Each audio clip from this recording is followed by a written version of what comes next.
GPay use பண்ணினா income tax department நம்ம அக்கவுண்ட்டை monitor பண்ணுதா? வைரலான மெசேஜ்னால நம்ம எல்லாருக்கும் ஒரே ஃபியர் அண்ட் கியூரியாசிட்டி. ஒரு விஷயம் கிளியரா சொல்லட்டுமா? யூபிஐ யூஸ் பண்றதால டாக்ஸ் வராது. GPay, Paytm and other payment apps are not illegal. Problem எங்க ஸ்டார்ட் ஆகுதுன்னா இன்கம் ஹைட் பண்ணும்போது. இன்கம் டேக்ஸ் டிபார்ட்மெண்ட் ஒவ்வொரு யூபிஐ டிரான்சாக்ஷனும் டெய்லி செக் பண்ணாது.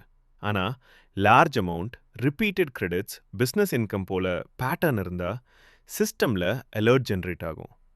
ஃப்ரெண்டுக்கு மணி சென்ட் பண்ணினீங்களா? ஃபேமிலி ட்ரான்ஸ்ஃபர், ரெண்ட் ஸ்பிளிட் இதெல்லாம் டாக்ஸபிள் இல்லை. ஆனால் யூபிஐயில் ரெகுலராக சேல்ஸ் மணி வந்தால் பிஸ்னஸ் ரன் பண்ணுறீங்கன்னா அது இன்கம் தான்.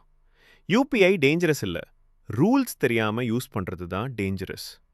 இன்கம் டிஸ்க்ளோஸ் பண்ணினா டாக்ஸ் ஃபியர் இல்லை. Next time UPI risky, GPay, PhonePe நோட்டீஸ்னு மெசேஜ் வந்தால் ஷேர் பண்ணுறதுக்கு முன்னாடி ஒரு செகண்ட் யோசிங்க.